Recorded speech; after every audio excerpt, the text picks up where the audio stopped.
Thank you for tuning in to our first installment of Travel on Air. I'm Susie Bowinkle, And I'm Nelson Boyce. and together we are the industry directors for travel. Over the course of the pandemic, many of you have expressed a need for solidarity within the industry to share key information, best practices, and tips on how to best serve your customers, as well as indicators of travel recovery. In this new series, we will tackle the key phases of recovery, delivering key insights, stories from the field, and helpful product news, all to arm you with the right tools to help you and your business move forward and to be ready for what comes next. Demand is beginning to pick up, and many of you are trying to understand the best path forward. According to a recent CBS News report from March, consumers are eager to get back to pre-pandemic lifestyle, with 57% saying they are looking forward to traveling more when the pandemic is over. And we are already seeing some traction. In the last several weeks, we have seen airline demand rise, with reports indicating stronger bookings from major domestic carriers. We are even seeing certain global searches increase year over year. For example, Hotel Booking App and Travel2 searches both increased by 100% year over year. Searches for resorts near me increased by 80% year over year, and even searches relating to passport photo size increased by 60% year over year. This tells us that pent up demand is indeed there and that consumers are making moves. As such, many of us have had to rethink how we've traditionally approached our businesses and realize that truly understanding demand, how it has changed, and where it's headed is critical to building back better and stronger in the months ahead. In the next 20 minutes, we'll break down the different ways to understand demand shifts. You'll hear new insights on the next generation of travelers, who they are, how they book, and what they will prioritize.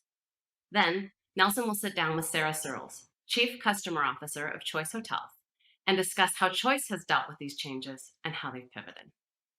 We'll then hear from two of our product leads on how the recent launch of hotel free booking links is helping to capture the demand we're seeing. Immediately following, we have a live Q&A where we'll bring everyone back to take your questions. So please use the box to the right of your screen and submit during the segments. We're both excited to be here with you all. So without further delay, please welcome Josh Burris and Catherine Lobsher from Storyline Strategies, who partnered with our teams on new research diving into the next generation of travelers.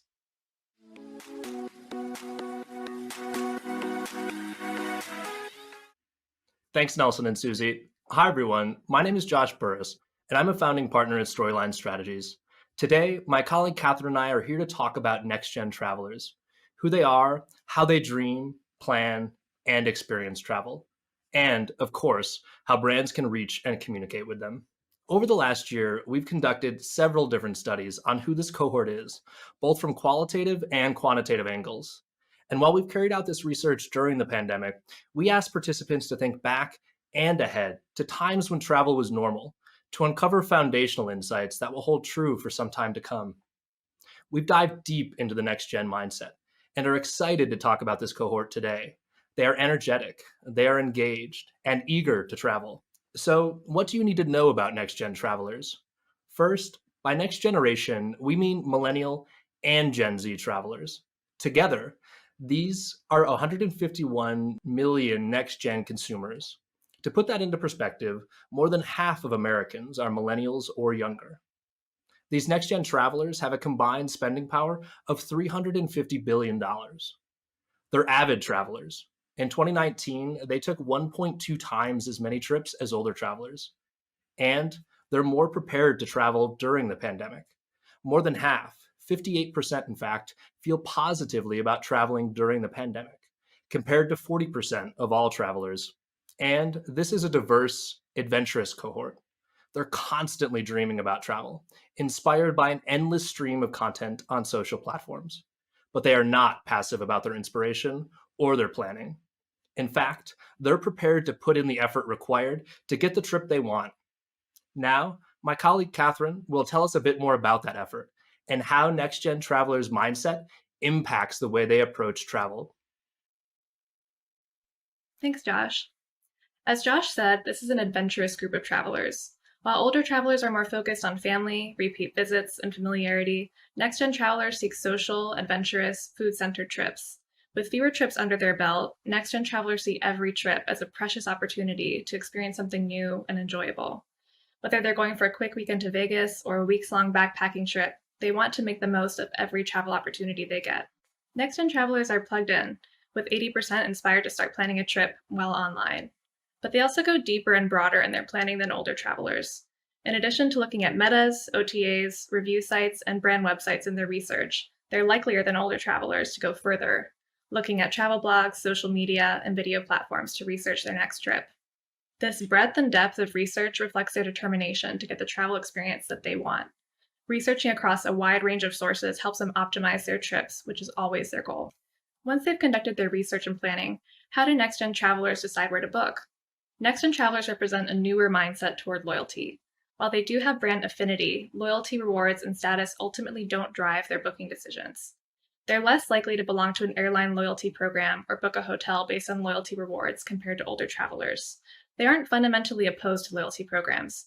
Many next-gen travelers do try to earn and redeem points when it's convenient for them. But the key to the next-gen mindset is this idea of optimizing every trip, whether it's leisure or business travel. Staying loyal to a few brands often doesn't allow them to do that to the extent that they would like.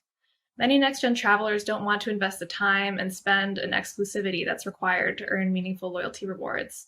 Instead, they prefer the flexibility of choosing the right brands, flights, and accommodations for each trip. So if not loyalty programs, what does drive their decision-making? When it comes to flights, after the hard barrier of cost, convenience, comfort, and social responsibility and sustainability are key factors for next-gen travelers. They have a similar calculus for accommodations, where amenities and positive reviews are influential factors. Next-gen travelers may have had a reputation in the past for traveling on the cheap, but the truth is they're willing to spend on the factors that matter to them. So how can brands connect with next-generation travelers? It's all about digital content, like videos, promoted and organic social media posts, which inspires 65% of next-gen travelers to start planning a trip. Ads in these newer digital locations are 28 points more likely to inspire next-gen travelers versus legacy digital ad locations, like ads on websites or in articles. Next-gen travelers get the most out of this newer form of digital advertising, even if the content is lo-fi or organic. It doesn't have to be a glossy ad or a generation-targeted gimmick to grab their attention. Next-gen travelers are motivated by content that reflects places they want to go and experiences they want to have, whether that's a getaway or local cuisine or a cultural experience. Digital content is a way to get directly in front of next-gen travelers who are constantly seeking inspiration for their next trip. Lastly, how do brands speak to next-gen travelers? This is by no means a definitive dictionary for the year, but the words that resonate with next-gen travelers emphasize value, emotional payoff in the form of adventure or relaxation, unique trips, and target their specific interests, like food, social trips, and experiences like live music. So, to recap, next-gen travelers are adventurous and eager travelers. They're constantly seeking inspiration for their next trip, and they're especially influenced by digital and social content. They use a broad array of resources to dive deep in their research. They're not driven by loyalty rewards, but by getting the most value for their investment. And they're prepared to put in the work to get the travel experience that they want. And now we'll kick it back over to Nelson.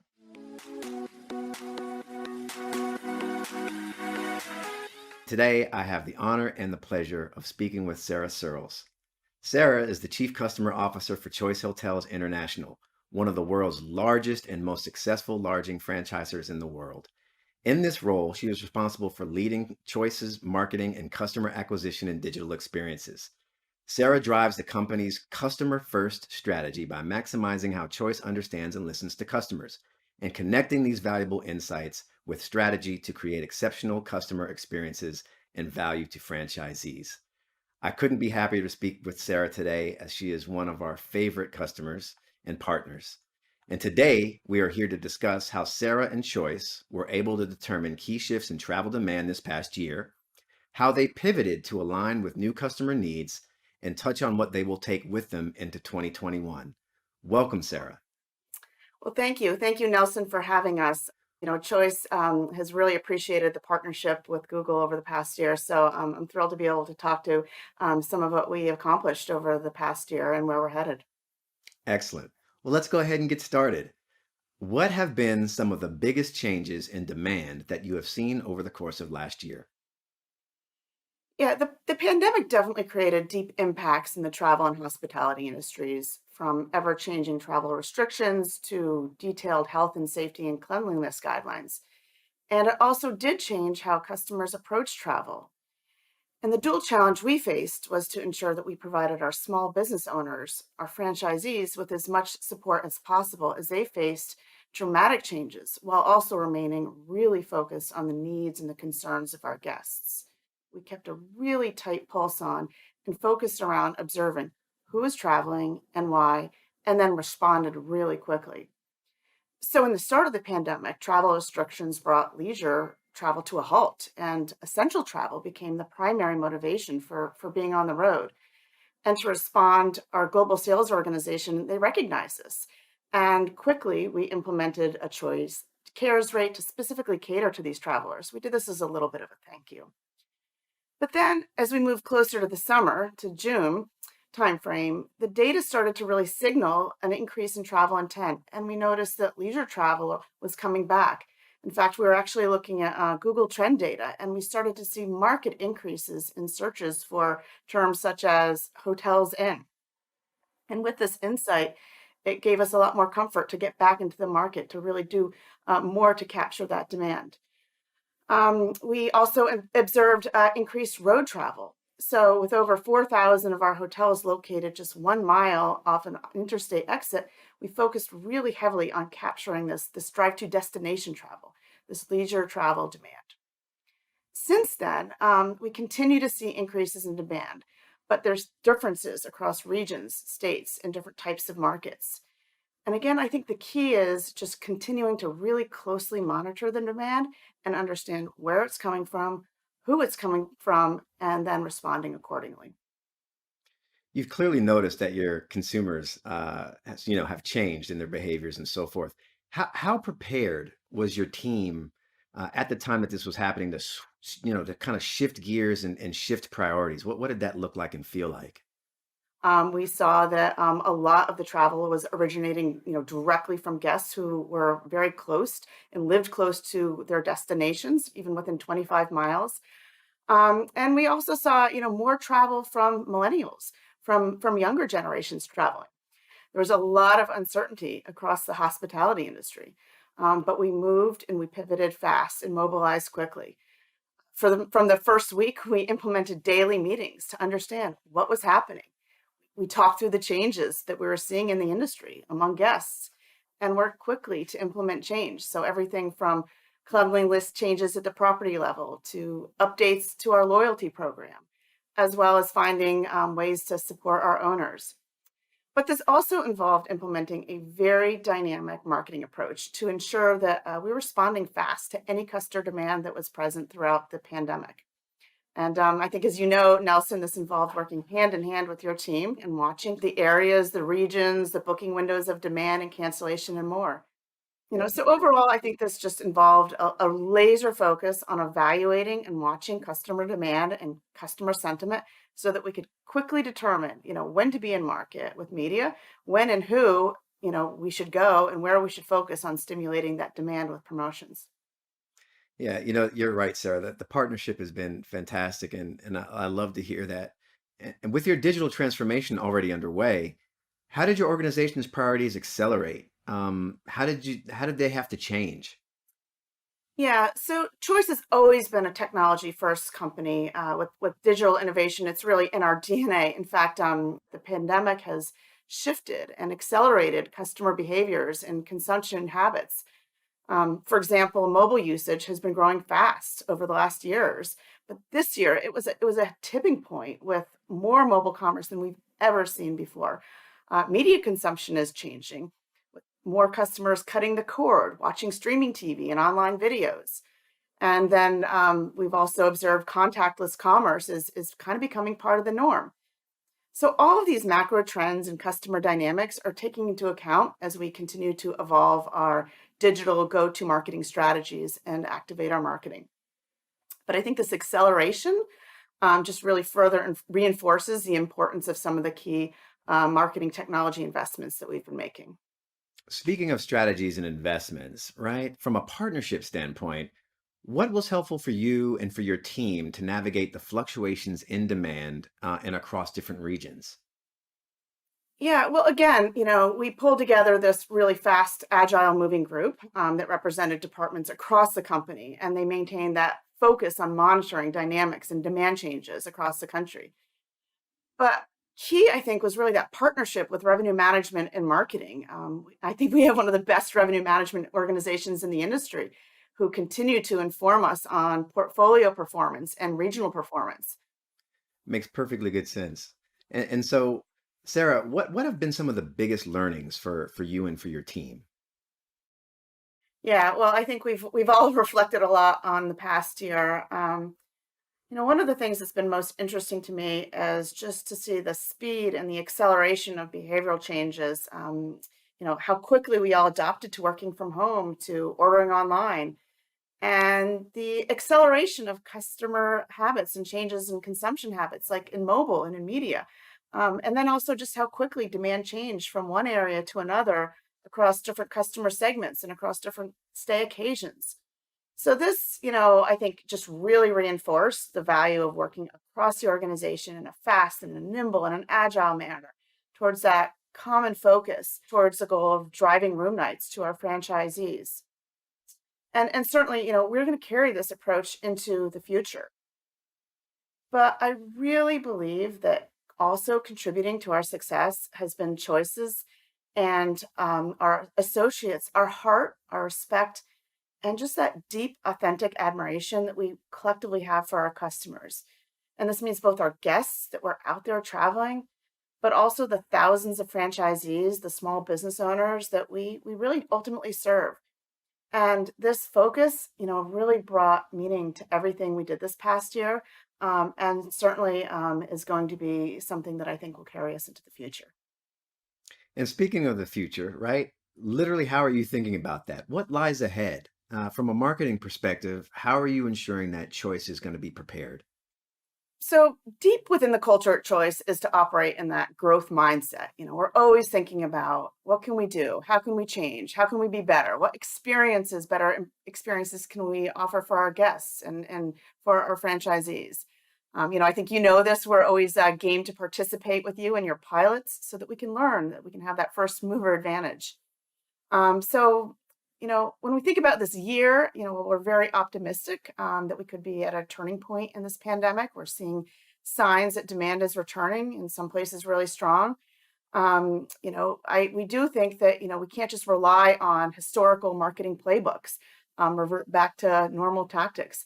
We're going to continue to keep that tight pulse on demand trends, and then adjust and test and, react accordingly and try new approaches and try new things. And that's, I think, how we're going to be prepared for now. But as we think into the future, I do think that customer expectations and behaviors are going to continue to change and evolve. What customers watch, how they pay, how they shop. Technology is also evolving with more MarTech capabilities. And we need to continue to keep an eye on the future so that we can make the right bets and right investments.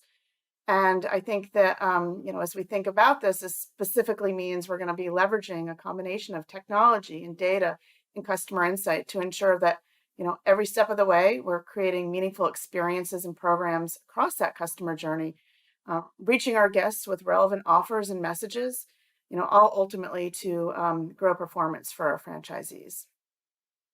Sarah, you are a wonderful partner of ours. I thank you so much for the opportunity to have spoken with you today, and I hope that everybody else has as well. Thank you so much, and we'll talk again soon. Well, thank you, Nelson. It's good to see you, and I look forward to seeing you soon. Thank you for being with us, Sarah. And now, please welcome Diego Barron and Maria Nikishin, two of our Google product leads, to take us through hotel free booking links.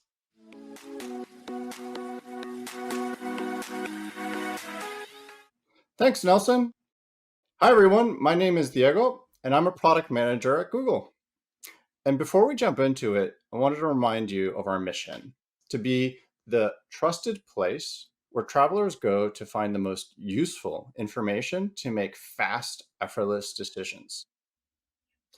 And today, my colleague Maria and I are here to talk about free booking links and why we're so excited about the future of travel on Google. And despite how challenging the past year has been for travel and travel companies, many people are eager to travel again, and we want to help you connect with those travelers when they're ready to do so.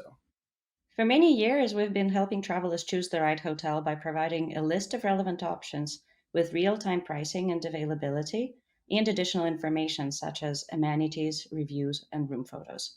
We know that our users find hotel booking links useful, and they're a valuable source of potential customers for many businesses, and we're excited to make them even better.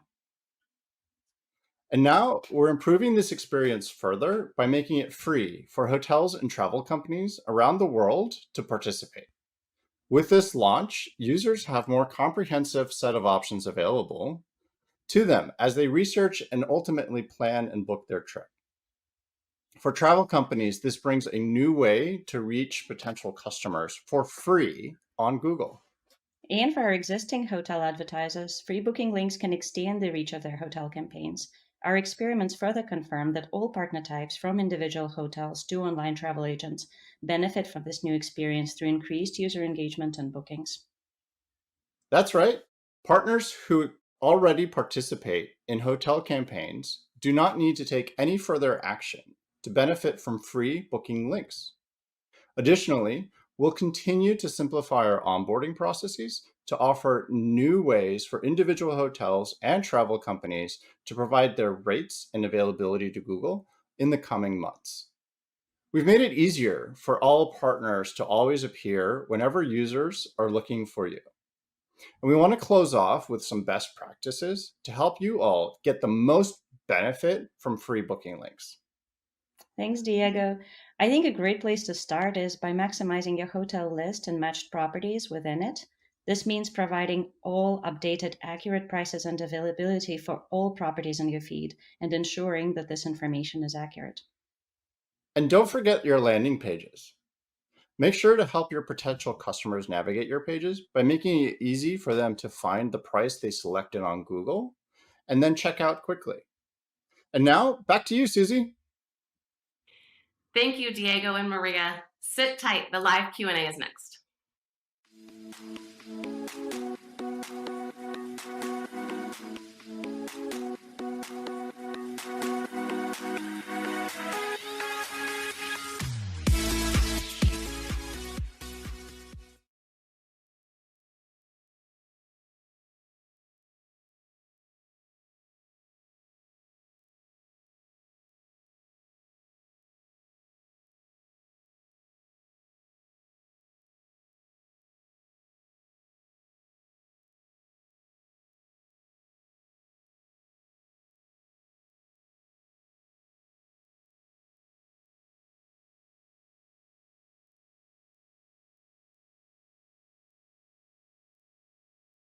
Right. Thank you all so much for adding your questions. Let's go ahead and dive in.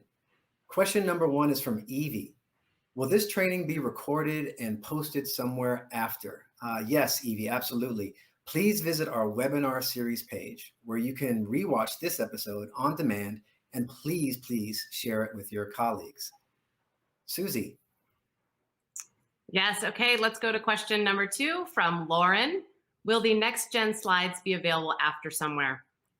The answer is yes as well. If you're interested in seeing any of the slides or specific data points, please reach out directly to your Google account teams, and they should be able to get you all the information from today's webinar. Awesome. And it looks like we have a question here for Sarah. Sarah, you mentioned that you used Insights to see changing demand. Is that from a tool?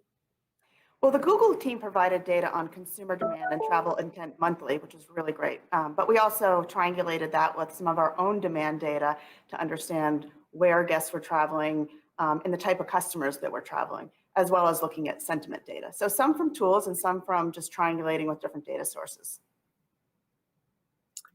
Great, thank you, Sarah. And we are waiting to see if any other questions come in. Again, please feel free to put them in the chat if you have something top of mind.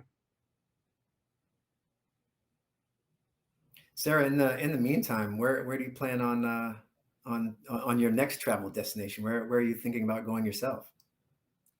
Well, I have three kids who are all pretty active in travel sports. And so coming up this spring and into the summer, we have a handful of tournaments to attend, of which I'm really looking forward to it. In part, looking forward to going out, but also looking forward to staying at our hotels, choice hotels, because it's always just really great when you can see your customers and talk to them and just get little insights and observations in the travel.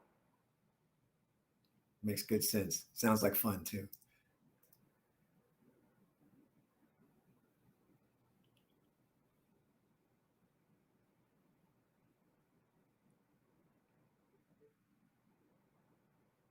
Okay, we'll give it a couple more moments here to let some questions stream in.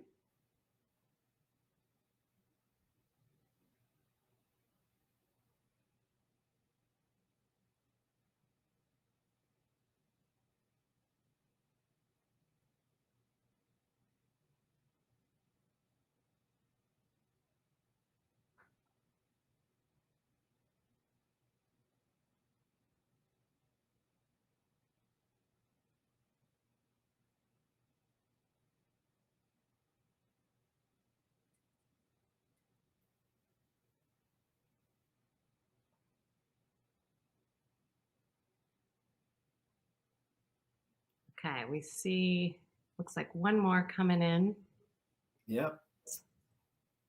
around signs of demand and the trends that what trends do we see that show the strongest positive signs of a return to travel and a return of demand? And we will kick this question to Catherine. You're on. Hi, can y'all see me? Yep. Okay, great. So in terms of demand, I think for next-gen travelers, what we're really seeing that's been the strongest signpost is that initially when we spoke to our travelers 2 months ago, they all indicated that the biggest criteria for them to return would be the vaccine. And fortunately, since then, we've been able to develop that. So for us, the strongest indicator of interest has been the development of that. And it's exciting to see that return come out in full force. Awesome. Thanks, Catherine. Waiting to see if other questions may be streaming in from our audience.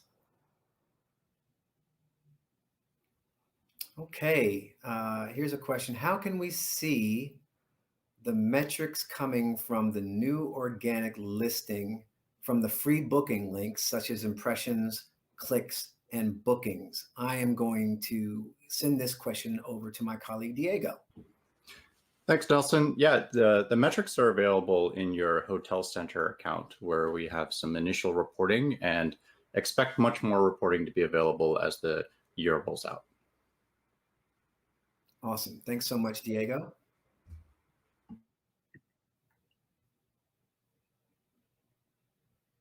And Susie, it looks like we may have another question coming in. Yeah, I think this will probably be our last question to wrap it up. And let's see. Okay, how does traveler audience size and spending power compare across generations of travelers? And Catherine, we will kick this question to you as well. Yeah, so our work really focused on next-gen travelers, specifically Gen Z and millennials. What we are seeing is that even though those generations have kind of been reputed to not have spending power or even the interest to spend on travel, that's actually changed a lot. And we see a lot of promise from this group specifically. So while boomers, Gen X may have historically had more spending power, we're seeing some action from next gen, Gen Z and millennials specifically, where they're catching up in terms of spending power and also their willingness to spend on travel. Wonderful. Thank you very much, Catherine. And with that, we will wrap up our first Travel on Air webinar. We really thank you for joining today, and we look forward to episode 2. So please look for news of our second episode, and we'll see you then. Thank you all.